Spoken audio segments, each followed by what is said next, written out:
ഒരു നല്ല മീനെ കിട്ടിയിട്ടുണ്ട് കേട്ടാ, കൈച്ചിൽ കുട്ടി. നിങ്ങൾക്ക് കാണണോ? ഞങ്ങൾ വയലിൽ പോയി പിടിച്ചു കൊണ്ടുവന്നതാ. നിങ്ങൾക്കും കാണിച്ചു തരാം. ഓക്കെ കേട്ടോ.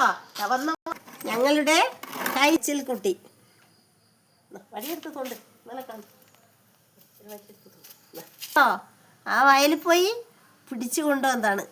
ഞങ്ങളുടെ മുന്നിൽ നല്ല വയലാണ്. ആ വയലിലൊക്കെ മീനുണ്ട്. ഇന്ന് വയലിലെല്ലാടി നശിച്ചു കൊണ്ടിരിക്കുന്നില്ലേ, അതുകൊണ്ട് വയൽ കാണൂല. അടുത്ത തലമുറയൊന്നും വയൽ കാണൂല, കണ്ടെന്ന് വരൂല കേട്ടോ. ഞങ്ങളുടെ മുന്നിൽ ഫുള്ള് വയലാണ്. ഇതാ എൻ്റെ കൊച്ചുമോൻ. ഇതാ നല്ല മീനുകളുണ്ട്. ഇനി ഇതിലും വലുത് പിടിച്ച് നിങ്ങൾക്ക് കാണിച്ചു തരാം. ഇവൻ കുറച്ച് വലുതായാൽ ഇതിലും വലുതിനെ പിടിക്കും. വയൽ നിറച്ച് മീനാണ് കേട്ടോ. ഇന്നത്തെ തലമുറക്ക് വയൽ കാണാൻ ഭാഗ്യമുണ്ടാവുമെന്ന് അറിയില്ല. അധിക വീട്ടിലും അധിക സ്ഥലത്തും വയലൊക്കെ നേർത്തി കഴിഞ്ഞു. ഇവിടെ കുറച്ച് വയലുണ്ട്, അതുകൊണ്ട് ഇത്തരത്തിലുള്ള മീൻ ഈ വയലിലുണ്ട്. പിന്നെ നിങ്ങൾ കണ്ടോ, ദാ കൂട്ടുകാരെ കണ്ടോ? ഹായ്.